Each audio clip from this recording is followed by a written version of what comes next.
అంటే ఆయన వారం రోజుల నుండి గూడా వార్త చక్కర కొడుతుంది. ఇగ యుద్ధం ఆపేసాను, ఆపేసానని వార్తలు గూడా వినబడతా ఉన్నాయి. నిజంగా ఆగిపోయినట్టేనా? లేకుంటే ఇంకా ఎట్లా ఉంది ఇప్పుడు యుద్ ప్రస్తుత పరిస్థితులు? యుద్ధం కొంతకాలం కొనసాగే అవకాశం ఉంది. మీకు బిగినింగ్‌లో ఒక ప్రశ్నకు నేను సమాధానం చెప్పాల్సింది ఏంటంటే, భారతదేశం యొక్క పాత్ర ఏంటి ఇందులో? హ్మ్. హ్మ్.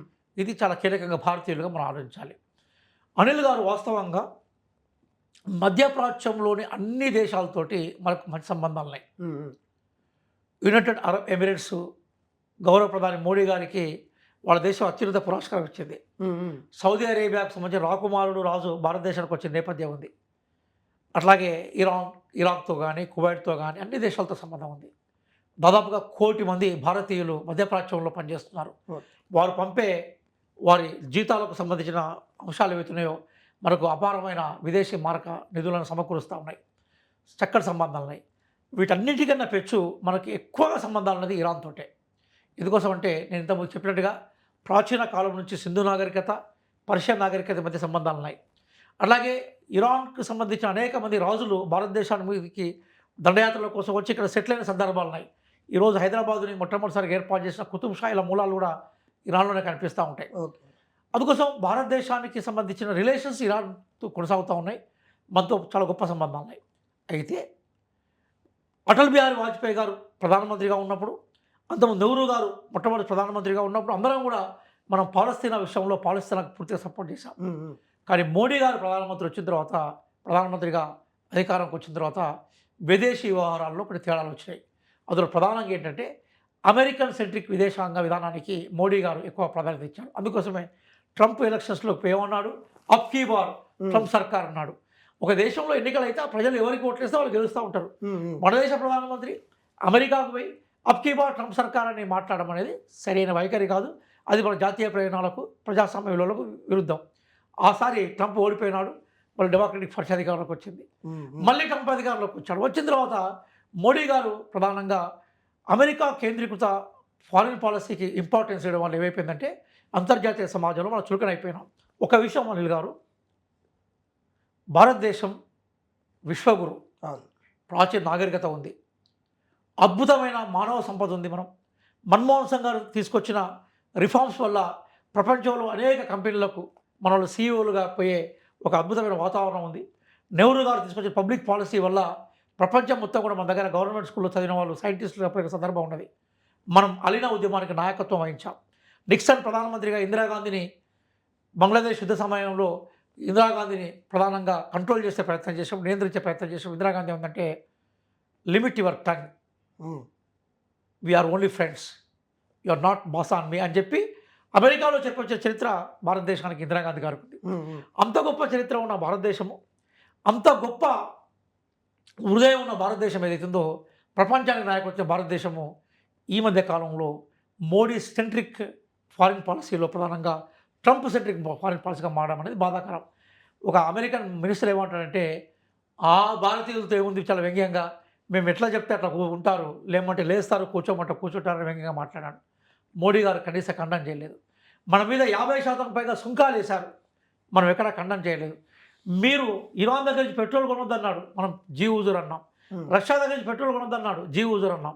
అంటే ఎక్కడ కూడా ఫారిన్ పాలసీలో మనం ఇండిపెండెన్స్ తీసుకోలేకపోయినాం. చివరికి యుద్ధం ఇంకో 48 గంటల్లో ఆరంభమైద్దనంగా గౌరవ ప్రధాని మోడీ గారు ఇజ్రాయెల్ పోయినారు. పోవాల్సిన అవసరం ఏం లేదు కదా. ఇరాన్ మన మిత్రులే, హ్మ్. మిగతా దేశాల మిత్రులే. రష్యా అనేక సందర్భాల్లో వీటో పవర్ తోటి భారతదేశాన్ని రక్షించిన ప్రయత్నం చేసింది. ఇట్లాంటి భారతీయ ఉన్నతమైన విదేశాంగ విధానానికి వ్యతిరేకంగా మోడీ గారు ఇజ్రాయెల్ పర్యటన కానీ, ట్రంప్‌కు ప్రధానంగా ట్రంప్ ఆధిపత్యాన్ని అంగీకరించే ధోరణి ఏదైతుందో ప్రపంచ దేశాల్లో విదేశాంగ విధానాల్లో మనం కొంత పలచరైన మాట వాస్తవమే. అంటే ఇక్కడ ఇంకొక ప్రశ్న గూడా తలెత్తుతోంది. ఏదంటే ఆ ప్రశ్న గత కొద్ది రోజుల నుండి ఎందుకు నరేంద్ర మోడీ ట్రంప్‌కి లొంగుతా ఉన్నాడు? ఎందుకసలు మీరన్నట్టుగా ఎందుకు ఈ ప్రశ్న తలెత్తుతా ఉంది? ఎందుకు లొంగుతా ఉన్నాడంటే ఏం చెప్తారు? కాంగ్రెస్ పార్టీగా 2 విషయాలు చెప్పారు మా నాయకులు రాహుల్ గాంధీ గారు. ఒకటి, అదానీ ఆర్థిక సామ్రాజ్యాన్ని ప్రపంచం మొత్తం విస్తరింపజేసే ప్రయత్నం చేశాడు. మిమ్మల్ని సూటిగా అడుగుతున్నా నేను అనిల్ గారు, మీరు కూడా 15 సంవత్సరాల నుంచి రకరకాల హ్మ్. గ్రాడ్యుయేషన్ తర్వాత మీరు జర్నలిజంలో వండుకుంటూ వచ్చారు. అవును. అదానీ పేరును మనం 10 సంవత్సరాల క్రితం ఎప్పుడైనా విన్నామా? మీరు విన్నారా? నేను విన్నానా? ఈరోజు అదానీ సామ్రాజ్యం ప్రపంచం మొత్తం విస్తరించింది. ఈ అదానీ మరి ఆర్థిక సామ్రాజ్యాన్ని విస్తరించే క్రమంలో అనేక అవకతవకలు పాల్పడ్డాడు. అతనికి సంబంధించిన ఆర్థిక నేరాలు ఏవైతున్నాయో అమెరికాలో నమోదై ఉన్నాయి. కాబట్టి అదాన్ని రక్షించడం కోసం మోడీ గారు ప్రాణం వెళ్తున్నారని ఒక వాదన ఉంది. కాంగ్రెస్ పార్టీగా మేము దాని మీద మాట్లాడుతున్నాం. రెండోది ఏంటంటే ఇటీవలి కాలంలో ప్రపంచాన్ని షేక్ చేస్తున్న అంశం ఏదైతే ఎపిస్టన్ ఫైల్స్. ఎపిస్టన్ ఫైల్స్ అనగానే మోడీ గారు సడన్గా అప్పటిదాకా అమెరికా మన మీద సుంకాలు విధిస్తే మేము ఎదుర్కొంటా ఉన్న మోడీ గారు ఎపిస్టన్ ఫైల్స్ అనే సందర్భం రాగానే మౌనంగా మారిపోయినారు. కాబట్టి ఎపిస్టన్ ఫైల్లో ఏమో ఉంది. మన దగ్గర తెలంగాణలో ఏమంటాం అంటే దాల్ మే కుచ్ కాలా హై అంటూ ఉంటాం. అలాగే ఎపిస్టన్ ఫైల్లో ఏదో ఉంది.